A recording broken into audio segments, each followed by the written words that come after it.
बिस्मिल्लाहिर्रहमानिर्रहीम अस्सलातु वस्सलामु अलैका या ख़ातमुन नबीय्यीन। अस्सलामु अलैकुम स्टूडेंट, लेसन नंबर 30 हम कर रहे हैं। हमने पीछे पढ़ा कुछ सेम वर्ड, जो प्रोनाउंस तो सेम होते हैं, इनके स्पेल डिफरेंट होते हैं और उनके मीनिंग भी डिफरेंट होते हैं। डेफिनेटली उनका यूज़ भी डिफरेंट होता है। वो मैंने आपको कहा था आपने मेमोराइज सारे कर लेने हैं ताकि आपके मिक्स अप ना हो आइंदा। आगे देखते हैं, become familiar with the major spelling rules. Major spelling rules हैं, उनसे भी आप फेमिलियर रहें। कैसे बोला? Before E relieve, believe, sieve, frieze. अब देखें, BFORE before, RELIEVE relieve, believe, sieve, frieze. इन पे स्पेलिंग पे गौर करें। अब ई बिफोर आए, भला क्या हम करते हैं कि ऐसे मिक्स कर देते हैं, RELEIVE रिलीव कर देते हैं। काफ़ी बंदों का मिक्सअप हो जाता है ऐसे। बिलीव का भी ई पहले आ जाता है, आई बाद में आ जाता है, मतलब ऐसे ई पहले आई बाद में, ये ई और आई मिक्स हो जाता है, गलती हो जाती है।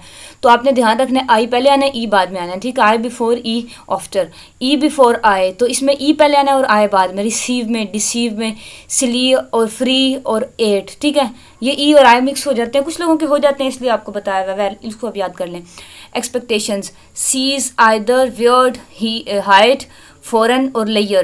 Generally drop a final silent e when adding a suffix that begins with a vowel. कि ऐसा suffix जो vowel से शुरू होता है उसके फाइनल पे आप ई पुट करते हैं। कैसे वाला? एग्जाम्पल्स नीचे देखते हैं। Keep the final e if the suffix begins with a consonant. और फाइनल ई को आप कीप रखते हैं, यानी कि होता है ई जब आपका सुफिक्स कांस्टेंट से, कॉन्सोनेंट से बिगन हो। वावल्स आपको पता है ना, AEIOU 5 वावल्स है इंग्लिश में, और बाकी सारे कॉन्सोनेंट्स होते हैं।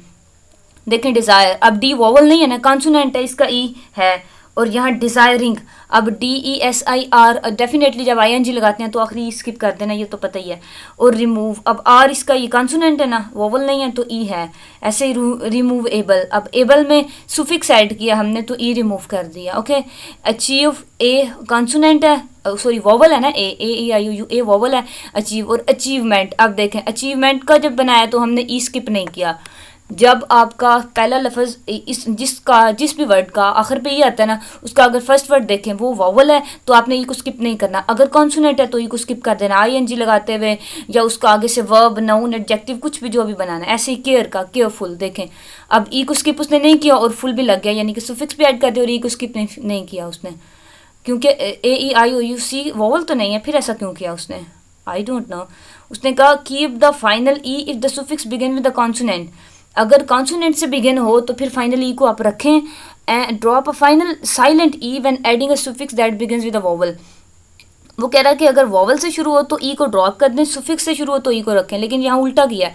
ये हालांकि कॉन्सोनेंट से शुरू हुआ है, फिर उसने ई ड्रॉप कर दिया यहाँ पे। ये भी कॉन्सोनेंट से शुरू हुआ है, ई ड्रॉप कर दिया। ये वॉवल से शुरू हुआ, ई ड्रॉप नहीं किया, और ये कॉन्सोनेंट से शुरू किया, यहाँ भी ई ड्रॉप नहीं किया। पता नहीं क्या किया हुआ है। बल ये जनरल से टर्म है, आपको पता चल ही जाता है कि किसका ई ड्रॉप करना है, किसका नहीं करना है, तो एक कॉमन सेंस की बात है। पता नहीं ये क्या खिचड़ी मचाई हुई है। वेल, व्हेन एडिंग S और D to words ending in Y, ordinary change the Y to IE। ये तो पता है ना कि I में चेंज होता है। जैसे क्राई, CRY क्राई, क्राइंग बनाएंगे CRING क्राइंग बन जाएगा। When the Y is preceded by consonant but not when it preceded by vowel. कह रहे जब वावल Y से पहले वोवल हो तो तब उसको चेंज नहीं करना I में, और जब वोवल ना हो, कॉन्सोनेंट हो, तो तब चेंज करना है। देखते हैं ये ठीक है या नहीं। कॉमेडी, कॉमेडीज, क्योंकि Y से पहले D है, कॉन्सोनेंट है, इसलिए IES। ड्राइज, ड्राइज, और ये DRY ड्राई, आर है, ये कॉन्सोनेंट है तो IE में उसने चेंज कर दिया। मंकी, और ये Y से पहले ई वॉवल है तो उसने Y को Y रखा है, IE में चेंज नहीं किया, ठीक है। ऐसी प्ले में Y से पहले A है जो कि वॉवल है, इसलिए उसको IE में चेंज नहीं किया, वो ED में ही रहा है, ठीक है। ये बात इसने ये ठीक की है। ये रूल भी आपने याद कर लेना है कि जब आपका ऐड हो रहा हो कोई प्रीफिक्स या सुफिक्स, ये दो लाइन है, ठीक है, इनको भी आपने याद कर लेना है कि अगर Y से पहले कॉन्सोनेंट है तो आपने IE करना है, और अगर Y से पहले वॉवल है तो IE नहीं करना, Y ऐसे ही रहेगा एज इट इज़। ये तो एग्जांपल्स पढ़ लिया हमने। नेक्स्ट है, if a final consonant is preceded by single vowel. अगर आपका फाइनल कॉन्सोनेंट जो है उसके पहले सिंगल वॉवल है, and the consonant ends a one syllable word और स्ट्रेस्ड सिलेबल, तो कॉन्सोनेंट एंड होता है सिलेबल पे। सिलेबल वो आपको पता है ना सिलेबल क्या होता है, ऐसा सिलेबल जिस पे स्ट्रेस दिया, स्ट्रेस सिलेबल पे। तो क्या करें, double the consonant when adding a suffix beginning with a vowel. तो उस कॉन्सोनेंट को डबल करें अगर उससे पहले वोवल है। एग्जाम्पल देखें, बैट, बैटिंग। अब ये इससे पहले टी से कॉन्सोनेंट है, टी, उससे पहले ई वोवल है। अब वोवल उससे प्रोसीड कर रहा है, इसलिए उसने डबल टी कर लिया, उसको कॉन्सोनेंट को डबल कर लिया। कमिटेड, अब COMMIEED, अब आए है ना टी से पहले, आखिरी लफ्ज़ से पहले वोवल है ना, अब आए को के बाद फिर उसने टी को डबल कर लिया, डबल टी। ऐसे ही अकोरेंस, यू से आर से पहले अब यू है, यू भी वावल है आपको पता है, तो इसलिए डबल आर उसने कर लिया। ये भी 2 लाइंस आपने याद रखनी है, ठीक है, इस रूल को भी याद करना है, ये भी ठीक है, ये वाला रूल भी इनको याद करना है आपने। Next add s to form the plural of most nouns. Most noun आपको पता है प्लूरल फॉर्म करने के लिए हम एस ऐड करते हैं, कुछ में एस भी ऐड करते हैं, add s to singular nouns ending in s, s h. और ऐसे वर्ड जो s, s h, c h और एक्स पे ख़त्म होते हैं उनको प्लूरल बनाने के लिए हम ई एस ऐड करते हैं, वरना बाकी जो वर्ड्स हैं उनको प्लूरल बनाने के लिए सिर्फ एस ऐड करते हैं। ये भी याद करना है आपने, ठीक है। देखें टेबल्स, अब ई पे ख़त्म हो रहा है तो सिर्फ एस ऐड होगा, पेपर भी आर पे ख़त्म हो रहा है सिर्फ एस ऐड है। अब चर्च एच पे ख़त्म हो रहा है ना, सी एच पे, ये सी एच, तो इसके प्लूरल बनाने के लिए हम ई एस ऐड करेंगे, चर्चिज़। और डिश एच पे ख़त्म हो रहा है, एस एच पे, ये एस एच, तो इसको भी ई एस ऐड करेंगे, इसको प्लूरल बनाने के लिए डिशेज़। ओके, नेक्स्ट हमारे पास टेबल है। आपको पता है इंग्लिश में 2 तरह का होता है हमेशा, स्पेलिंग में भी, वैसे प्रोनाउंसिएशन में भी। एक अमेरिकन इंग्लिश है, एक ब्रिटिश इंग्लिश है, तो स्पेलिंग में भी डिफर करते हैं दोनों के। जैसे कलर COLOR अब अमेरिकन है, और COLOUR जो वो ब्रिटिश में होता है। वैसे ही कुछ इसने आपको टेबल में दी गई एग्जाम्पल्स के कैंसल्ड CNCELED कैंसल्ड, और यहाँ ब्रिटिश में CELLED आता है, और ट्रैवल्ड में यहाँ सिंगल L है और यहाँ डबल LED ब्रिटिश में आता है। कलर की मैंने आपको एग्जांपल दी, ह्यूमर भी आगे उसने किया, OUR है और यहाँ O आ रहा है सिर्फ। कलर की भी ऐसे जजमेंट, JADGMENT और यहाँ GEMENT, और चेक CHE के चेक और CHEQUE चेक। वैसे ये वाला चेक हम वो लेते हैं चेक करना, यानी कि काम चेक करना, आपका वर्क देखना, और ये चेक हम जो चेक होता है बैंक का वो इससे मुराद लेते हैं, पता नहीं इधर क्यों इस तरह किया हुआ। वेल ऐसे रियलाइज, अपोलोजाइज, डिफेंस और यहाँ पे CE और वहाँ SE, और ZE और यहाँ पे SE वहाँ पे ZE, एनीमिया और यहाँ पे AE वहाँ पे E। अच्छा वैसे मज़ेदार बात है, अमेरिकन जो है ना वो ज़्यादा इजी हैं, ये थोड़े ब्रिटिश डिफ़िकल्ट होते हैं। ये थिएटर, सेंटर, ये RE इसके लास्ट में आता है, ये E आ रहा है, और ये फिटस और ये FOETS। ऐसे मोल्ड्स, मोल्डर, इधर OU ऐड किया, यहाँ सिर्फ OO है। सिविलाइजेशन, यहाँ Z ऐड किया, यहाँ S ऐड किया, और डबल L है यहाँ पे सिंगल L है। और कनेक्शन, इन्फेक्शन, यहाँ पे X ऐड किया, X इन्फ्लेक्शन, और यहाँ पे कनेक्शन में X ऐड किया। वैसे ये मैंने कभी नहीं देखी कनेक्शन के X वाले स्पेलिंग, C वाले ही देखे हमने तो। वेल लिकोरस और यहाँ पे QO ऐड किया, और यहाँ पे CO। ओके, ये ब्रिटिश और अमेरिकन का ये शुरू से फ़र्क चलता आ रहा है। अच्छा इसमें एक मैं आपको ये करूँगी एडवाइस कि आप अगर अपनी राइटिंग में ब्रिटिश इंग्लिश दिख रहे हैं ना शुरू से, कोई ये ना हो आधे स्पेलिंग ब्रिटिश आधे अमेरिकन में ना करें। आप उनकी राइटिंग में जो आप फॉलो कर रहे हैं ना, ब्रिटिश स्टाइल्स फॉलो कर रहे हैं तो सारी राइटिंग उसमें करें, अमेरिकन फॉलो कर रहे हैं तो अपनी सारी राइटिंग उसमें करें, ठीक है, ये ज़्यादा आपके लिए प्रेफरेबल है। आगे the hyphen, consult the dictionary to determine how to treat a compound word. Dictionary को कंसल्ट करें क्या समझने के लिए कि कंपाउंड वर्ड को आप कैसे ट्रीट करेंगे।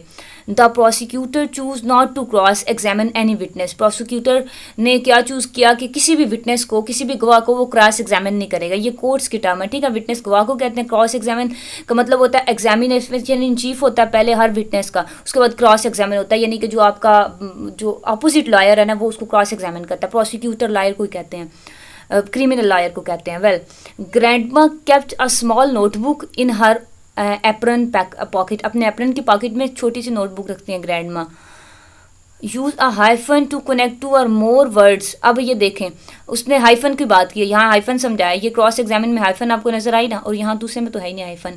अच्छा हाइफन कब यूज़ करें, more word functioning together as an adjective before a noun.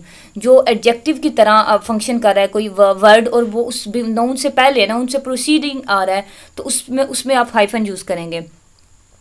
Mrs Douglas gave Toshiko a seashell and some newspaper wrapped fish to take home to her mother। अब newspaper wrapped fish to take, अब fish जो है उसको क्या कहते हैं, मछली है, उससे पहले एडजेक्टिव आ रहा है कि वो wrapped है, ठीक है। अब एडजेक्टिव से पहले जो वर्ड आ रहा है न्यूज़पेपर रैप्ड, कि फिश जो है वो रैप्ड है, मछली जो उसको दी गई है, डोगलस ने जो मछली दी है उसको सी शेल मिली पे, वो वह रैप है, यानी कि कवर हुई हुई है, रैप हुई हुई है, लिपटी हुई है, किसमें, न्यूज़पेपर में। अब न्यूज़पेपर रैप्ड, अब ये फिश का एडजेक्टिव है ना कि वो रैप हुई हुई है, ये उसकी खूबी है, इसमें सिफ्त है, तो ये न्यूज़पेपर रैप्ड आपने यहाँ हाइफन पुट किया। ओके, ये भी आपने रूल याद करना है, ये उसकी एप्लीकेशन है, इसको भी समझ लें। Priscilla Hood is not yet a well known candidate. Candidate तो वो है, वेल नोन कैंडिडेट नहीं है, यानी कि मशहूर नहीं है। अब जो नोन है वेल नोन है वो भी क्या है, एडजेक्टिव है, प्रोसीड कर रहा है, इससे पहले आ रहा है एडजेक्टिव, तो उसको भी आपने हाइफन से कर लिया, well known.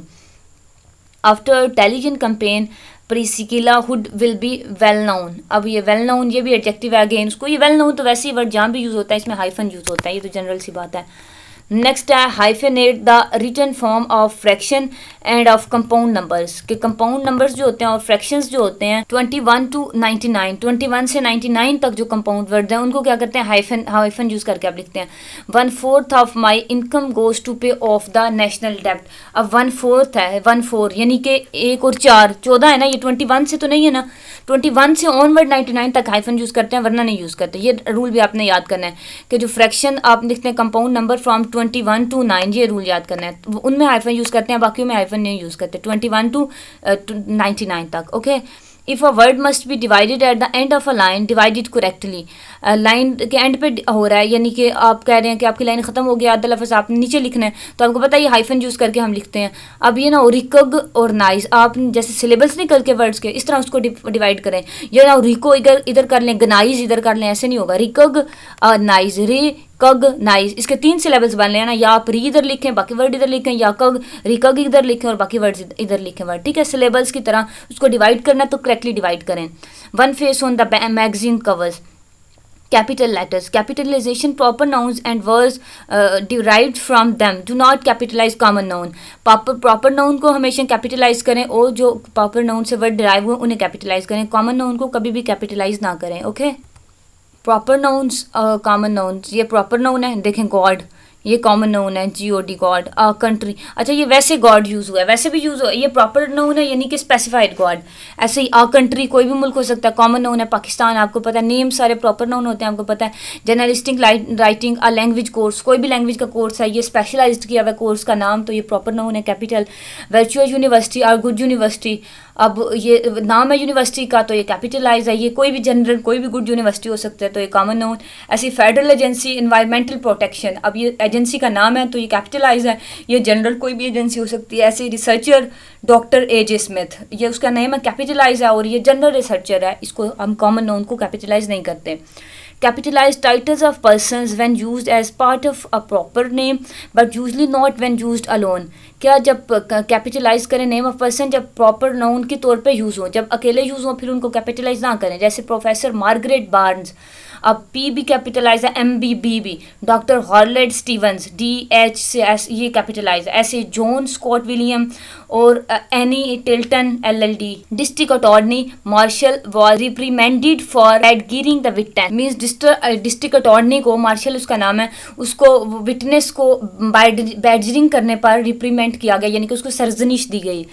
The district attorney was elected for a 2 years term. अब ये देखने स्पेसिफाइड हो रहा है डिस्ट्रिक्ट अटॉर्नी, उसको डिस्ट्रिक्ट अटॉर्नी कैपिटल है क्योंकि उसका नाम है और आगे उसको डिस्कस किया जा रहा है। और ये वैसे जनरल डिस्ट्रिक्ट अटॉर्नी है कि वो उसको 2 सालों के लिए 2 year टर्म के लिए इलेक्ट किया गया। ये जनरल यूज़ हो रहा है, कैपिटलाइज नहीं किया, ये स्पेशलाइज यूज़ है तो कैपिटलाइज किया।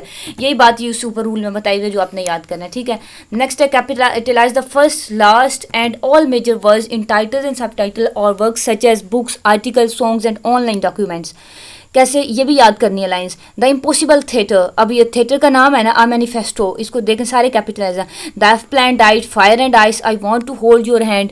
अब ये सारे ये डायलॉग्स हैं, डॉक्यूमेंट्स हैं, सॉन्ग्स हैं, आर्टिकल, बुक, इन सबको आपने कैपिटलाइज करना है। Capitalize the first word of a sentence, या तो आपको पता है when lightning struck the house the chimney collapses. अब ये W कैपिटल आया, फर्स्ट सेंटेंस है वर्ड का, सो सेंटेंस का फर्स्ट वर्ड है उसको कैपिटलाइज किया, ये तो जनरल रूल है। ये कैपिटलाइजेशन के सारे रूल्स आपने मेमोराइज कर लेने हैं। Capitalize the first word of a quoted sentence but not a quoted phrase. Quoted sentence है उसका आपने फर्स्ट वर्ड कैपिटलाइज करना है, फ्रेज का नहीं, ये बात याद रखनी है। अब ये सेंटेंस है इन कैपिटल है, there are only about 60 veto paintings on whose authenticity all experts agrees. अब ये देखें, ये कोट है ना, उसने T कैपिटलाइज किया और सारा। अब देखें, Russell Baker has written that is our country sports are the opiate of the message. Means ये रसल ब्रेकर ने ये लिखा है कि हमारी जो कंट्री है वो स्पोर्ट्स करते हैं, ओपिशिएट कहते हैं फ्यून, यानी कि बहुत ज़्यादा तादाद में जो ऐसे मैसेज के अवाम के हजूम को उनको करती है, सपोर्ट करता है, वट एवर। अच्छा, आपने जो बात इसमें फॉलो करनी है वो ये कि कोटेड सेंटेंस जो है उसके फर्स्ट वर्ड को कैपिटलाइज करना है, कोटेड फ्रेज के नहीं करना। ये आपके पास एग्जांपल है और ये एग्जांपल है हमारे पास, ठीक है। ये टी दे सेंटेंस है, इसको किया हुआ, फ्रेज को नहीं किया हुआ। Do not capitalize the first word after a colon unless it is begin in an independent class. Colon के बाद जो फर्स्ट वर्ड आएगा उसको कैपिटलाइज नहीं करना तब तक जब तक वो इंडिपेंडेंट क्लास का बिगनिंग ना हो। इन which case capitalisation is optional, उसमें ऑप्शनल होती है इंडिपेंडेंट क्लास में कैपिटलाइजेशन, ठीक है। करें तो भी ठीक है, ना करें तो भी ठीक है, ऑप्शनल है। Most of the bars patterns can be divided into 2 groups. अब ये देखें, ये कॉलन नजर आ रहा है आपको। The occasional after work socialize and nothing to go home to regulars. ये इंडिपेंडेंट क्लास नहीं है इसलिए इसको कैपिटलाइज नहीं किया।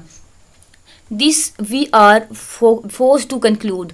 अब ये इंडिपेंडेंट क्लास है आगे। द ये कैपिटलाइज कर भी सकते हैं या स्मॉल भी लिख सकते हैं। जब इंडिपेंडेंट क्लास हो फिर ऑप्शनल है, आप कर भी सकते हैं, नहीं भी कर सकते, लेकिन अगर इंडिपेंडेंट क्लास ना हो फिर उसको बिल्कुल भी कैपिटलाइज नहीं करना। Federal government is needed to protect the rights of minorities. Capitalize abbreviations for departments and agencies of government, other organization and corporation. Capitalize the call letters of radio and television stations. सही है, ये agencies, call letter, radio and television station, agencies के नाम, organisation, corporation, इन सबको आपने capitalize करना है। ये सारे कैपिटलाइज हुए हैं, आपके पास एग्जांपल है। फिर कह रही हूँ कैपिटलाइज के ये सारे रूल आपने याद कर लेने हैं। अब आपका, मैंने अपना प्रॉमिस पूरा किया, आपका सारा सिलेबस कवर करवा दिया। अब आगे आपने करना है। Good luck for your exams. Allah करे कि आपके बहुत ज़्यादा अच्छे मार्क्स आए, बहुत ज़्यादा अच्छा आप परफॉर्म कर सके अपने एग्जाम्स में। बस इसको आपने, मैं हमेशा इस बात पे फोकस करती हूँ कि आप कंसेप्ट क्लियर करें। कंसेप्ट क्लियर करके आप सेल्फ राइटिंग करने की कोशिश करें। आपकी राइटिंग नहीं भी ठीक, आप थोड़ी प्रैक्टिस करें, ठीक हो जाएगा। और आपकी वर्चुअल यूनिवर्सिटी खास तौर पे इसकी मुझे बात बहुत पसंद है कि ज़्यादा सेल्फ राइटिंग को प्रेफर करते हैं, ये क्रैमिंग को प्रेफर नहीं करते। अब मैंने आपको कंसेप्चुअली पढ़ाया, ऐसे ही समझाया, मैंने आपको कहा भी नहीं कि आपने ये सारा लेक्चर क्रैम करना है। कोई मोटी मोटी चीज़ें होती हैं याद करने वाली, वो बताया, वो समझाती भी हूँ और फिर समझ के याद करनी है वो करें, वरना ज़्यादा चीज़ें समझने वाली हैं वो समझें, जो याद करने वाला याद करें। Good luck for your exams. Okay, take care of yourself. Allah हाफिज़।